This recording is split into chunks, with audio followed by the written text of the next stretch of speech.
And we will go ahead and wrap up our driver media availabilities. Joined now by the driver of the number 78 Bass Pro Shops, Tracker Boats Toyota, Martin Truex Jr.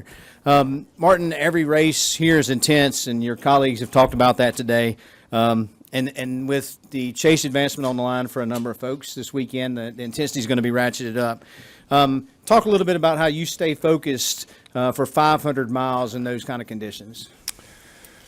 Well, I think for me, it's real easy to stay focused when we come here. This is no doubt one of the toughest races there is, just to stay mentally focused. It's not a physically demanding race, but the mental side of it is pretty insane to be 3-4 wide all day long, especially if you decide you're going to try to stay up front all day and try to race all day and not ever kind of go to the back and try to be in a safe spot. So it's definitely difficult, but I look forward to the challenge and enjoy racing here, enjoy all that goes along with it. Don't always enjoy the results, but it's definitely a fun place. It's a different and unique challenge to what we do every other week, and looking forward to having a good weekend. Okay, we'll open up the questions for Martin Truex Jr. If you raise your hand, we'll get a wireless microphone to you. Let's start right up front here with Jordan, then we'll go to Bob.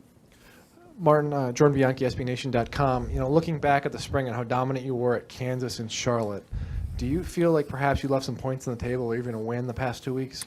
Well, we definitely did. I mean, we didn't perform. We weren't happy with the way things went. Obviously, we had some issues, some mechanical issues going on. But at the end of the day, it's not the way we wanted to perform. We were not happy with the results, and but at the same time, it could have been worse. With the issues we had last weekend, not being able to get fuel in the car, and then the tire rub we had could have been catastrophic. I mean, there was a point there where we almost blew a right rear tire twice, and luckily that didn't happen. So, I mean, we could have easily finished, 38th to 39th, if you really want to look at it that way. So we were able to salvage something. It wasn't good by any means, but, at least we're still in the hunt here at Talladega.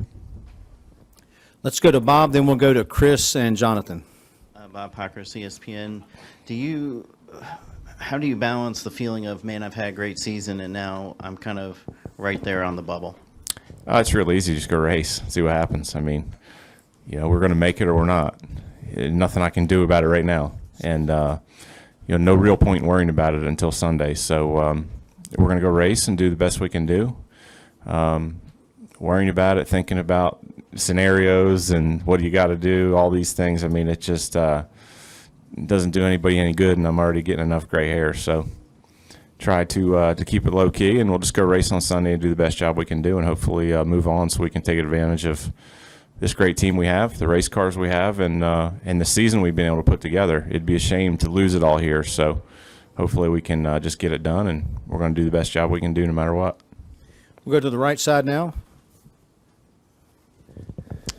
Jim Utter, motorsport.com. When you look at the performance that you had in the first three races, do you think back at this point and say, man, how did we go from that to this? Or is it just kind of more circumstances that you're kind of used to it because things like that have happened throughout the season? It's a good question. I mean, I don't think you ever get used to it. I think you get better at dealing with it and moving forward and moving on. I think, we really felt that Kansas and Charlotte were going to be two great races for us, and they weren't. So hopefully Talladega will be a great race for us because it typically hasn't been. So that's kind of our outlook is just, sometimes you catch breaks, sometimes you don't, but we're prepared to do the best job we can here this weekend. The team brought a brand new race car and putting a lot of effort in, so hopefully it'll pay off for us. We'll stay on that side with Chris, then Jonathan, then we'll come over here. Chris Knight, CatchFence.com. Martin, how big of race tomorrow is it for your brother Ryan after finishing second at Daytona? It's definitely a big race. I mean, every race for him is big at his, this point in his career, obviously. And I think the last two super speedway tracks that he's raced a truck, he's finished second. They're both at Daytona. So this will be the first time he's run a truck here. And they hired a new crew chief. They got Sherry, and I call him my brother-in-law, even though he's officially not. He's Sherry's brother-in-law. But Fuzz, he went over there to work. He came from the K&N series and So they've got a lot of exciting things going on at that team, and I look forward to seeing some good results. They're really working hard to get ready to put a good effort in for the last few races they have this season and get ready for next year. So it's definitely an exciting time for them, and hopefully they'll get a good result this weekend as well. We'll stay on the right side of Jonathan, then we'll come over here to Tom and Tom. Jonathan Merriman, NASCAR.com. Martin, races here tend to take on a personality of their own. Joey was in here earlier saying that he thinks the spring races here are a little more crazy than the fall races here.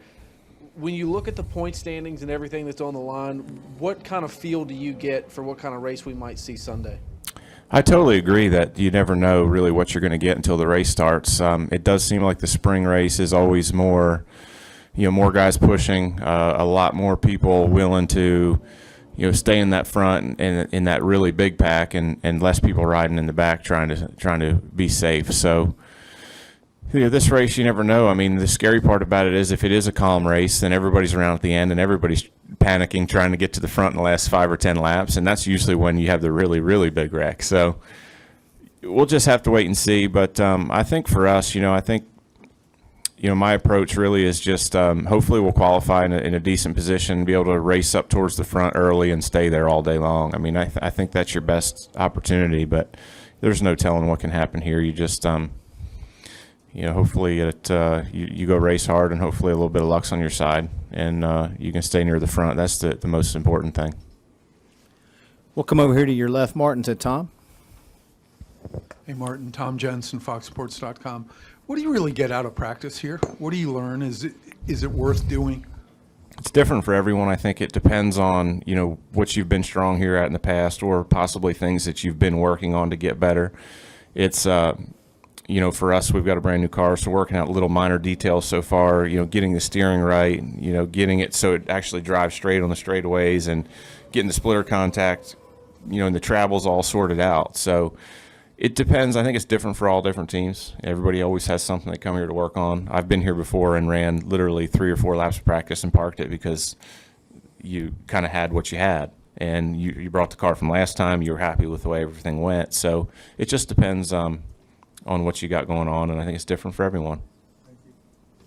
We'll go to Tom, then Bob. Tom Menino, WVTM 13. This is the last year before Talladega moves back one spot in this particular chase round. With the unpredictability of the track, are you in favor of that move? I don't know that it matters. I mean, it's still 1 of 3, so at the end of the day, the points are all the same. It definitely changes your mindset a little bit, at least. You'll know what you'll need to do in the third round, where this is really the wild card of the round. So that's a little bit different, just how you'd approach it. But it's 1 of 3, so I mean, at the end of the day, it's not going to change anything. We'll go right here in the middle to Bob. Todd Barrier told me that your car and the JGR cars being all new, that they went ahead and put in the 2017 rules as far as the floorboard area construction. I mean, did you know that? Could you tell any difference? You can't tell any difference unless you get under there and really look at it. So everything's fine from where I can see, and obviously the weight's not a big deal here either. So hopefully we don't have to test the safety features of that floor panel, but glad to know it's in there for sure. Are you cognizant of what it does? I mean, can you get into? I try to keep up with it, all that stuff. Sometimes it's difficult, but Cole's been really good about filling me in, like keeping me in the loop on things that are happening, and it's been cool to kind of be a part of all that stuff. We'll stay right here in the middle with Jeff. You were talking about going up front and trying to lead laps and win the race and all that stuff, but why aren't guys more conservative here? Because everybody I've asked about this, nobody's talking about dropping the back and staying out of trouble and everything like that. Why does everybody just feel like the best place to be is at the front? I just feel like your odds are better. The closer you are to the front, the better your odds are of getting through a wreck when it happens. I've, typically middle of the pack's where you don't want to be, but we've seen guys get run over in the back. We've seen, I think it was 2 years ago, Kyle Busch was maybe 4 or 5 cars from the very back of the field, and there was a wreck up somewhere up the front. He slowed down, got run into from behind, and he's crashed. So I don't know. I mean, I don't know what the right answer is, to be honest with you. I have not had a lot of success here in Cup racing. I was 3 for 3 at one point in my career here. in Xfinity, and then it's just been one of those places it's been hard to figure out. I've been wrecked literally running second, going for the lead side by side with the leader. I've been crashed in the tri-oval. I've been crashed riding around the back trying to stay out of trouble, like Kyle had happened to him a few years ago. And so I think there just comes a point where you just say, to heck with it, I'm just going to go race and hope for the best. Because, I mean, aside from that, what can you really do? I still think the safest position to be in is to be the leader.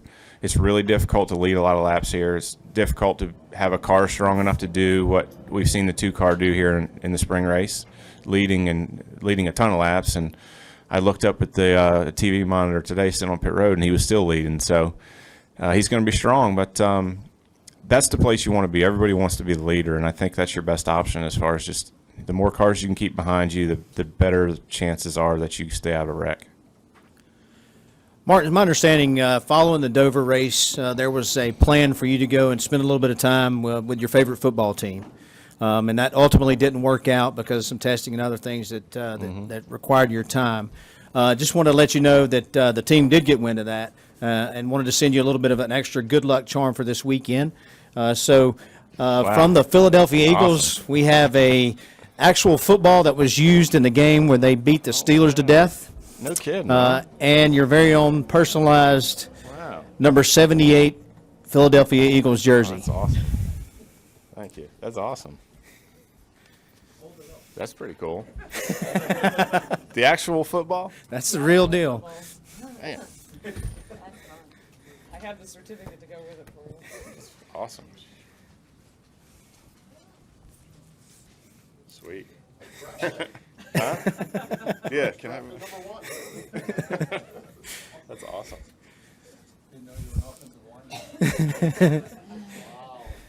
I'm not quite big enough, am I? Well, that's awesome. I'm gonna have to send them a shout out on Twitter or something. Good luck this weekend. Thank Thanks you, for guys. joining us. I appreciate it.